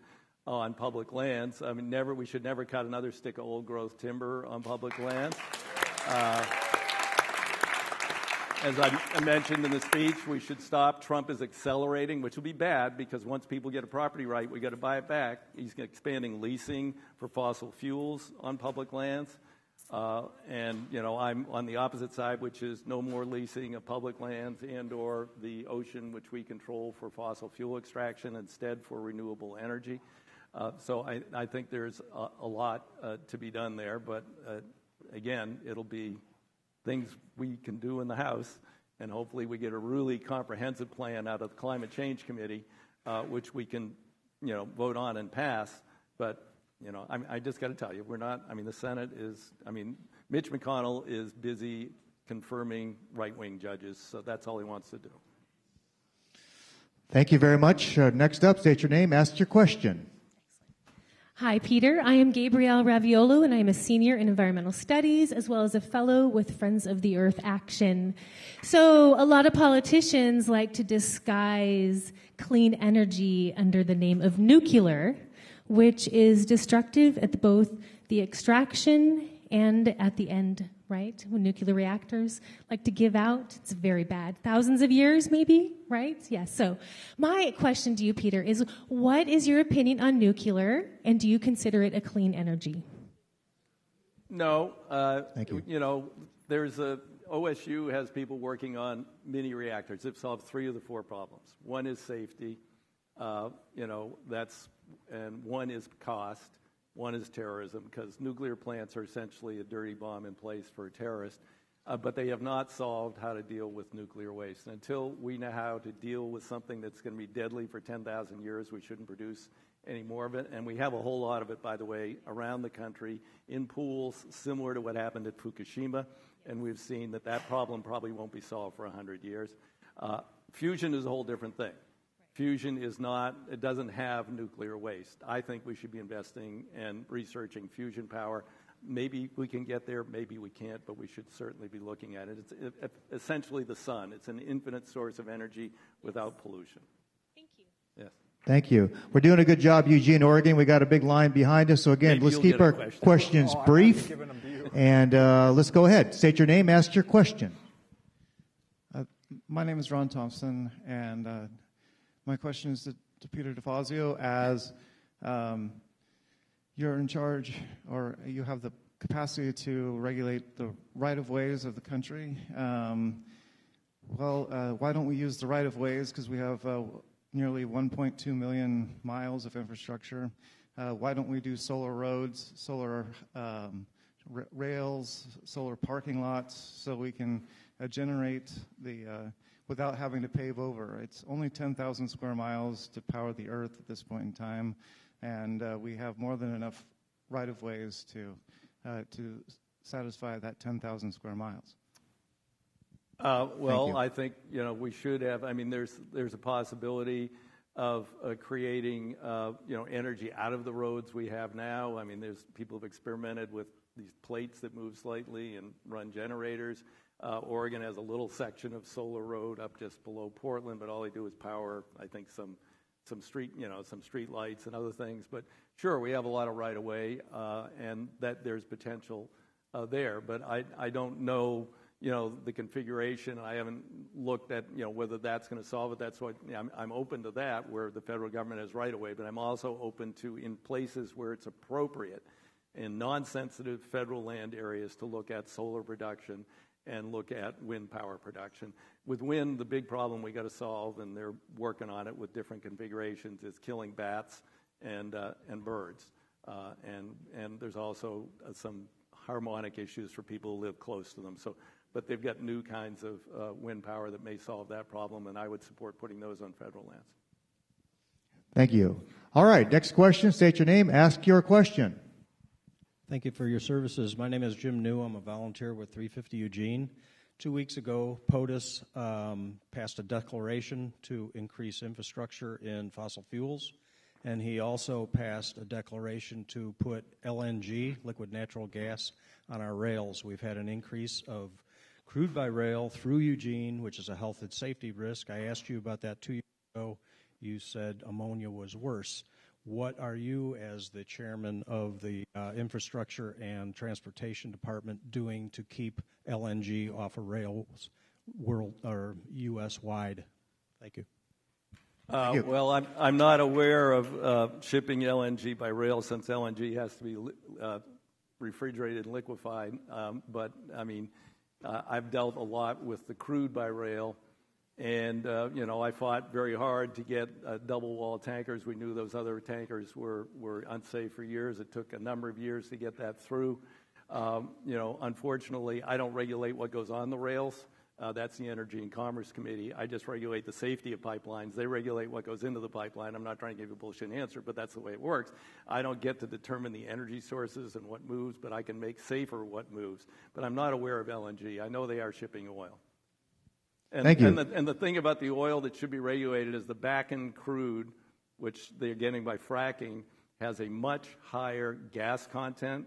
So it's much more likely to explode than regular crude oil. So that, and you could require degasification, and the railroads would actually like that if that was required. They're not thrilled about carrying this stuff. All right, let's keep going. Hi, Karen Austin with 350 Eugene. And let me see, the Department of State Lands will make a decision later this year on whether or not they'll grant a permit to Jordan Cove. Is that will that decision make any difference if FERC allows Jordan Cove to go forward? Well, answer this question before. Jordan Cove is a result of the Bush-Cheney Energy Act, which I voted against, and in committee, Ed Markey and I tried to amend out the provisions that are allowing things like Jordan Cove to go forward without state permission or local permission, and pipelines to go through people's private property. All that was granted to the Federal Energy Regulatory Commission in the Bush-Cheney Energy Act. We tried to amend it out. We were unsuccessful. I voted against the act.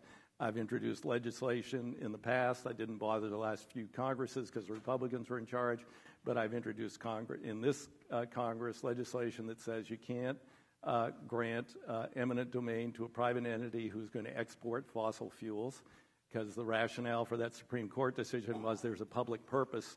That's why the Supreme Court, in another thing which I opposed years ago, in Kelo, said that you can use eminent domain for private profit.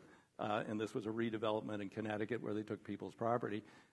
We tried to overturn that, but we couldn't. But they granted that, under that, they granted the authority to energy companies, saying there was a public purpose. Well, what's the public purpose in exporting fossil fuels? There's no public purpose. There's a profit purpose. So therefore, I've introduced a bill, which I think is compliant with the Supreme Court decision, to say you can't use eminent domain to do that, and reinstate the state's authority. We used to have something called the Energy Facility Siting Council, which could say yay or nay to major energy projects. That was also wiped out by Bush-Cheney. I mean, I kind of made fun of the Republicans. They said, you guys are the private property rights, states' rights guys, and you're taking away private property rights and states' rights. How do you justify that? But they did. So, and it's the Federal Energy Regulatory Commission does not care what any member of Congress thinks.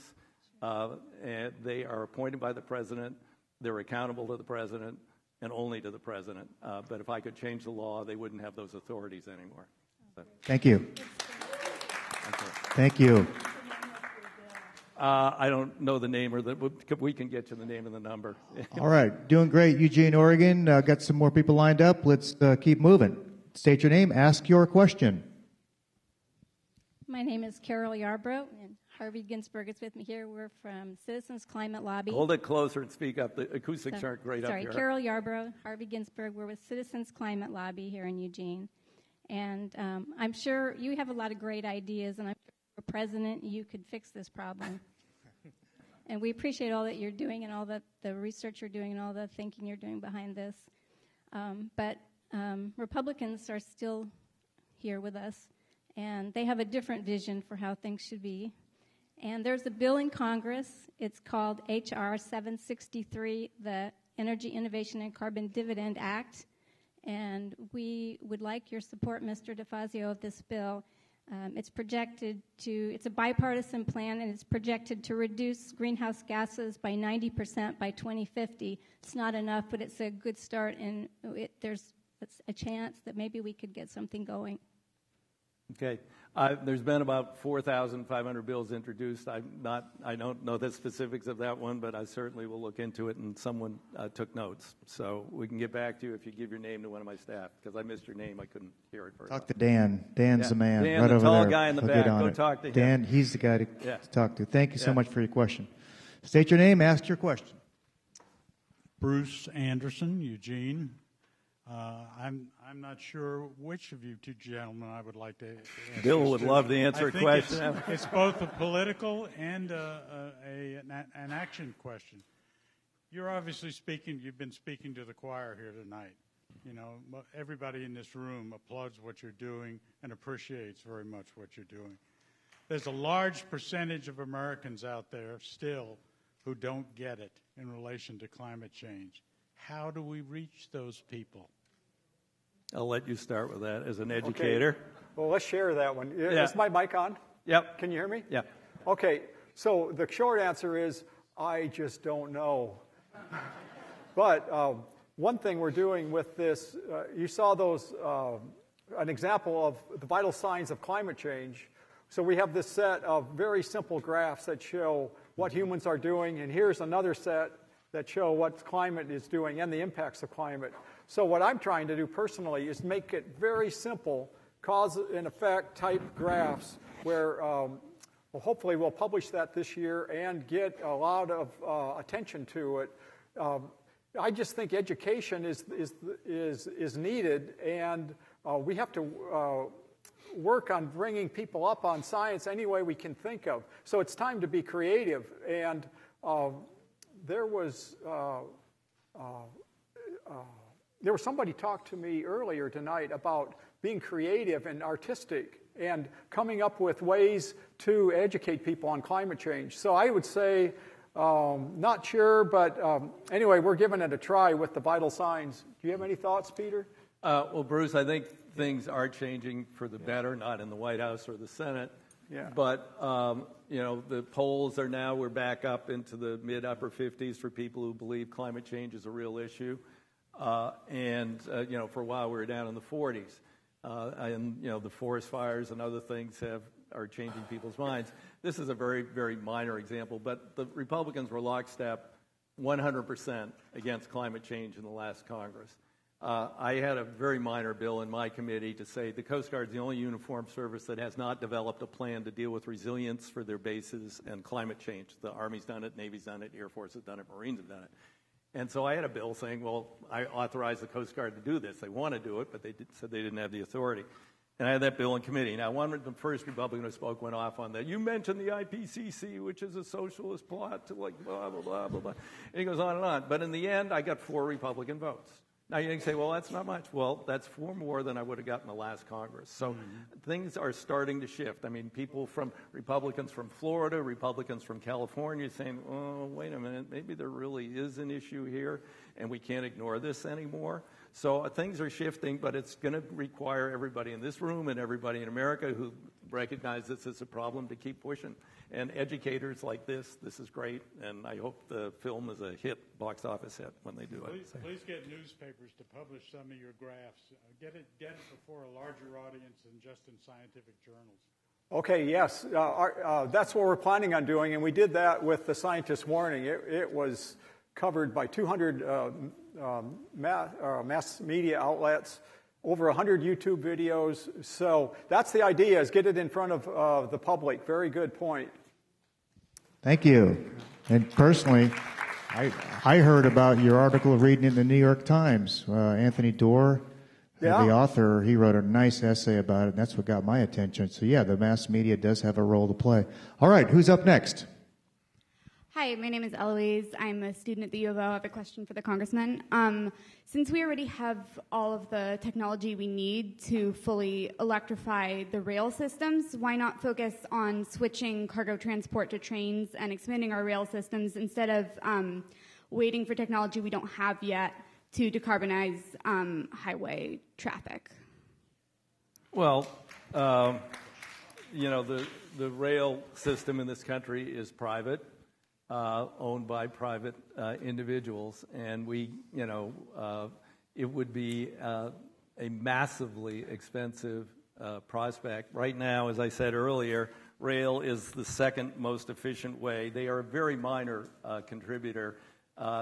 Individual automobiles are contributing, I think it's 76% light vehicles to carbon pollution. Rail is about 4%.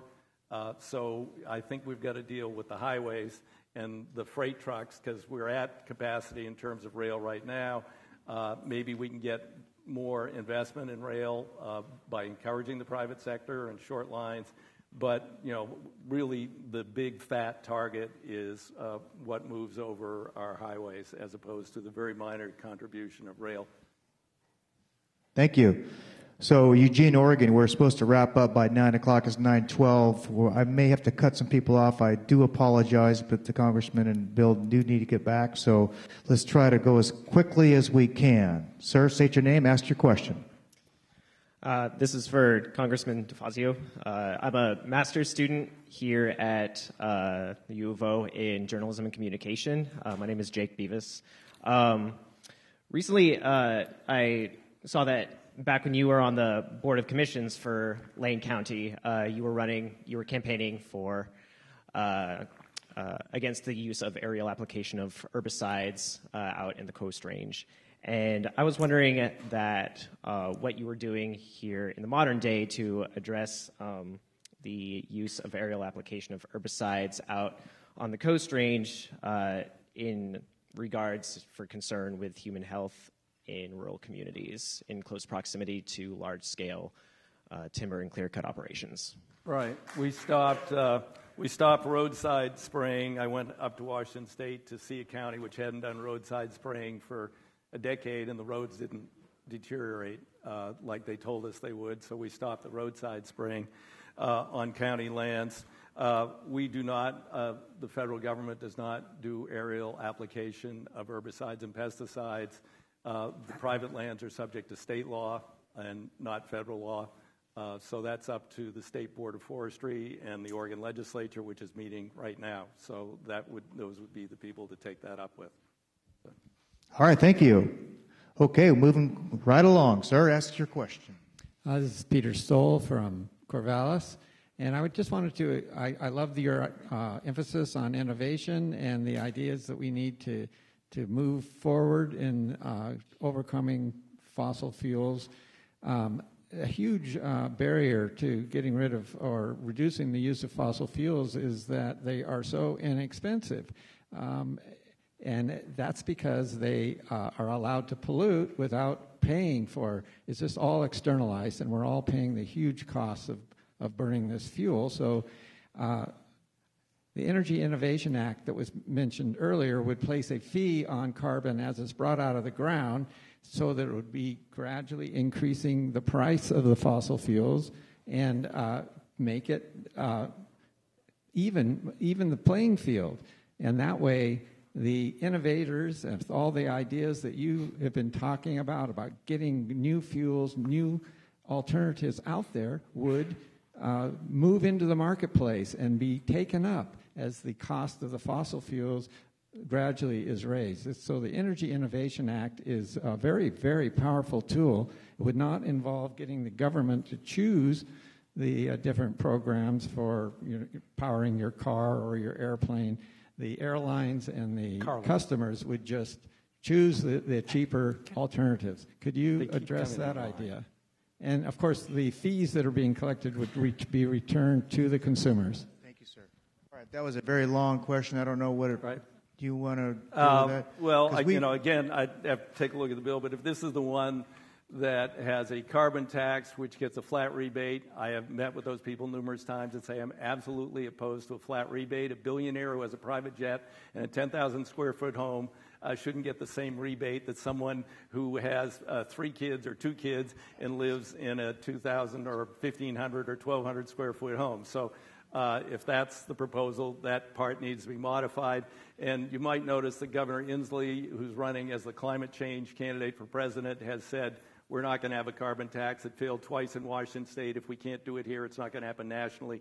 We've got to move on to technology and other solutions, and that's what he's basing his campaign on. So, okay. Thank you, Congressman. Thank you very much. You know what?